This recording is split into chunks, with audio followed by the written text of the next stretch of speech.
presented by the United States government, brings you Second Husband.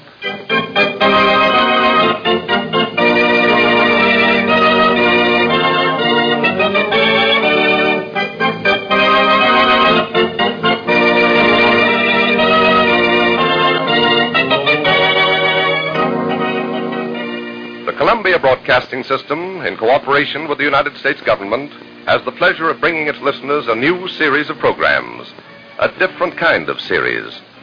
During these programs, the people many of us know and love, people we meet every day on the radio, have volunteered their services to the government. And they're going to visit here at the same time each weekday on the Victory Front. Now, speaking for the United States government, here is Carl Van Doren. Second Husband is featured on this week's presentation of the Victory Front. Among the people known to millions of Americans, loved and admired by them, are those who meet every day in the story of Second Husband.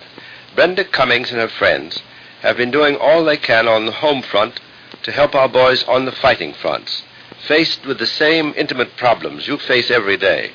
They understand that we cannot win the war or the peace unless we understand what we are fighting for, unless we understand that we must know and have faith in our allies, unless we understand that we must remain united to win. And now, Second Husband.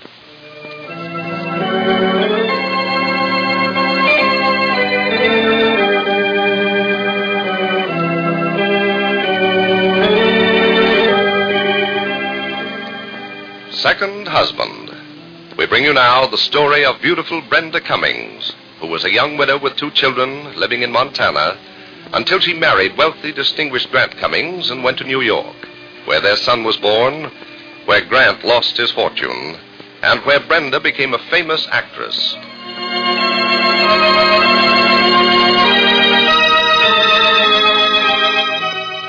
But now, Brenda's life and Grant's are profoundly changed by the war.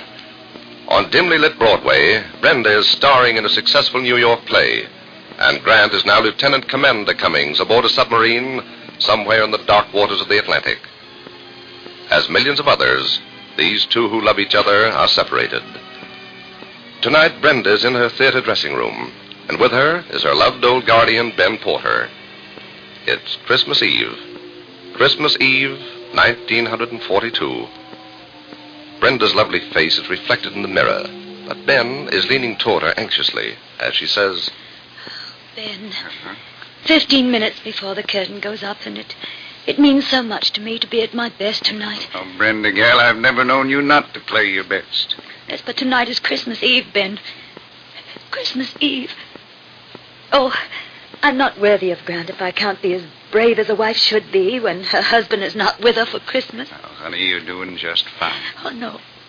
No, I'm not, Ben. Grant's on a submarine. He's out on the cold, bitter, deadly Atlantic. Oh, but I gather courage, Ben, in knowing that other women, too, all over the world are separated from the men they love tonight. And I've got to go through with tonight and tomorrow, Christmas Day, with the sort of faith and courage I imagine an English woman would show, or a Russian woman. And I know that we Americans can equal any of them. You bet we can, honey gal. Say, we Americans have got plenty of what it takes. We built this country the hard way. Now, don't forget that. No, I'm not forgetting it, Ben. I'm not. Yes. Mrs. Cummings, some flowers for you. Oh, thank you, Jerry. It's all right, I'll get them. All right, thank you, Ben, will you? They arrived just this second. Oh, well, that's fine, and thanks for bringing them, Jerry. Say, would you look at the size of this box, Brenda gal? Now, who in the world could have sent such a thrilling-looking box? I wonder. Open it. Oh, Ben, look at these flowers. Yeah. All of my favorites. Oh, such beautiful things. And there's your card. Yes, Ben. Oh, look here. Look here. They're from Grant, Ben. From Grant? Yes. Oh, can you believe it? He ordered them days ago before he was sent out and arranged to have them delivered tonight. He says here, darling, this is Christmas love from Grant. Oh, you see, he was thinking of you getting them tonight. Oh, look here. Here's a war bond tucked beside them as a gift. Oh, that sweet, wonderful, darling man. Ginger, it sure is a war bond. How could I let a husband like this down, Ben? How could But you've never let him down, honey. But I've got to think tonight of all things that we've got to thank God for. Grant always said to me, don't think of me out there in a submarine alone, Brenda. There are quite a few lads just like me, only knowing a lot more right there with me. And in the Atlantic, remember, there's always the good old British Navy right in there with us. Now, ain't that just like Grant? Always. Of course, honey, one of the finest things in this war now seems to me is having the British as our allies. Fighting side by side with us. Why, Ben, You know? you're saying Honey, that... I'll be honest. Now, I never understood them British because I didn't know much about them until the war started. And now I know that the Englishmen who won the Battle of Britain from Mr. Hitler, who held the Germans at bay alone for over a year, are among the greatest fighting men the world has ever known. Oh, Ben, you know who I was just thinking of? Who? Of Raymond Rogers. Remember him? Yes, sure. He was the first and best leading man I ever had. He was English, and you loved him. Well, I'll tell you, Brenda, I take my hat off to the British. They're soldiers, and as great an ally as any country ever had. All we got to be sure of in this country of ours is that we all understand these things about the British, the truth, and not let Hitler plant seeds of dissension and misunderstanding. For he's always up to his game of divide and conquer. And that's what he'd like to do with us in Britain, and Russia, and China. Yes, sir, he'd like to see the United Nations split wide apart. Yes, and that's what he'll never see, Ben. No. Never, because we understand his methods only too well. And... Oh, goodness. These flowers from Grant. I wish he knew how happy they've made me. Brenda, may I come in? Oh, yes, hello there, Carol. Please do come in. How are you, Mr. Porter? Hello. My, what dream flowers. Aren't they lovely? Grant ordered them to be sent tonight before he left. Oh, then you are the lucky one.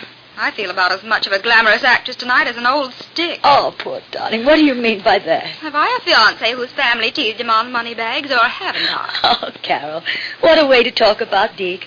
One of Uncle Sam's most handsome young first lieutenant. You say, where is Lieutenant Walters now, Carol? Oh, overseas somewhere. I don't know. I haven't heard a word, not one from Deke. I haven't gotten a Christmas present. Oh, not even flowers. Well, now, Carol, possibly... Now, don't he's- defend him, Brenda. He's always lavished me with exciting things, and I'm furious. As far as I'm concerned, you can tie Christmas up in a neat little package and send it back to Santa Claus. Oh, now, really, Carol, you I must... mean it, all this Christmas spirit. What does it mean? Where does it get you? It's a lot of sentimental twaddle, and I don't believe in it. Deke could have written at least. He could have sent me something. This is her dressing room. Thank you. Who's Mrs. that? Cummings, Major Rogers is here to see you.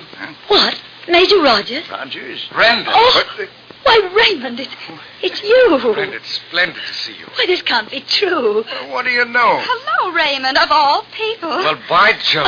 Ben Porter and Carol Oh, Hart. Raymond, you just don't know how grand it is to see you. Ben and I were just speaking of you. We thought that you were, well, halfway round the world with the RAF. And I have been. I was. I'll only be in New York a short time, but I had to stop by and see you, Brenda. It wouldn't seem like New York if I hadn't. Oh, you're just as devastating as ever, Raymond. Oh, A Carol. uniform does something to a man. Well, how's your life, Carol? Are you married? No, I'm engaged, but my affection is at a low ebb at the moment. Christmas is getting me down. You see, she hasn't heard from her lieutenant yet. And she's in very low spirits tonight, Raymond. And I was just about to tell her when you walked in that this Christmas Eve, above all others, is no time to be downhearted. Right you are, Brenda. Oh, how wonderful this is. You and Ben and Carol and I in a dressing room talking before a performance. And Raymond, for the sake of old times, you and Carol must come home with Ben and me tonight. Will you? And make it a real Christmas Eve? Oh, I'd love to, Brenda. It'll be a lifesaver for me. Good. I'd like to enormously, Brenda, but the thing is... What's that, Raymond? I've a friend with me, a Russian officer. Oh, but we'd love to have him, too. Of course, he must come. Well, then, thank you very much. I know Major Chubukov will enjoy a Christmas Eve in your home as much as I shall. Fine. Then it's settled. And we'll all meet after the performance and go home. Why, it'll be a sort of symbol for us all to be together on Christmas Eve. Britain, America, Russia, all together in a little white house in Connecticut, welcoming in Christmas, the day of peace on earth, goodwill toward men. First act, please. Yes, Places. yes, all right. I'm being called for the first act. First act, Mrs. Cummings, and places at once, a little late. Yes, I'm ready. I'm coming. Oh, there's so much I want to talk to you about, Raymond. Well, we'll have time later. Good luck for tonight, Brenda. Thank you, Raymond. And, Raymond, dear, I must hear all about your family. Your wife, Eileen, and your darling little son, Robin. But I haven't got any more time to talk now. Goodbye for now, What is it, Raymond? What's the matter, son? What's the matter? My wife. My baby. Oh, what's wrong, son? What? I simply can't tell you, Ben. I simply can't.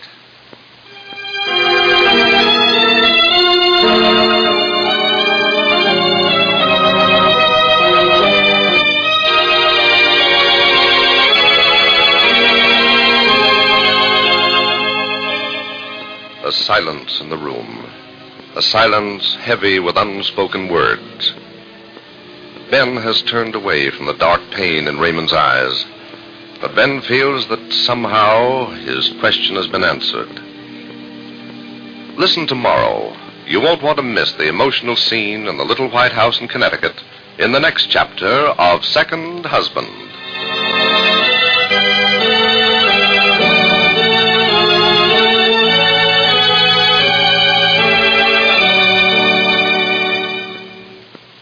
Now, once again, speaking for the United States government, here is Carl Van Doren. The United Nations are in existence for a great deal more than the waging of the war. Their peoples must also work together in the peace ahead so as to build a better world based upon mutual consideration, understanding, and the essential freedoms. The United Nations came to being January 1st, 1942, when 28 countries signed the now famous Declaration by United Nations. In that declaration, the United Nations subscribed to the common program of purposes and principles embodied in the Atlantic Charter. The Atlantic Charter is worldwide in scope. It applies to India and China and Russia and Burma and Africa and Europe and all the Americas. The free world the United Nations are fighting for includes the 4 freedoms for everyone, regardless of race, color, or creed. The war has taught us that an attack on liberty anywhere in the world is an attack on liberty everywhere in the world. The war has taught us that what happens to a people anywhere in the world affects people everywhere in the world. That's why we must remain united. We must be united to win both the war and our peace. We must be united to build the new free world of the 4 freedoms, where there can be freedom from want and fear, freedom of religion and speech for everyone, everywhere.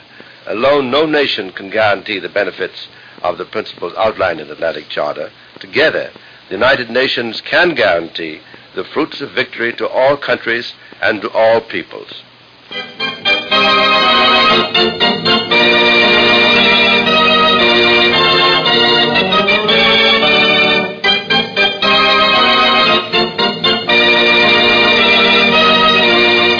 You have heard the first episode of Second Husband, brought to you on the Victory Front, a new series of special programs in which the people you love in popular daytime programs are visiting you on behalf of your government.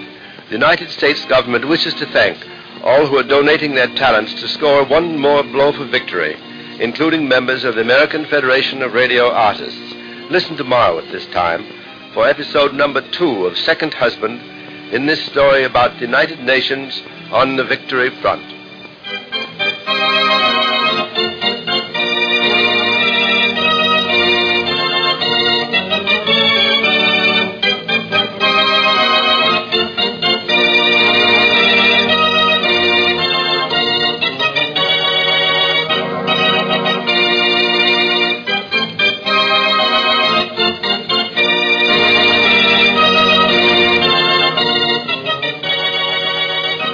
This is the Columbia Broadcasting System.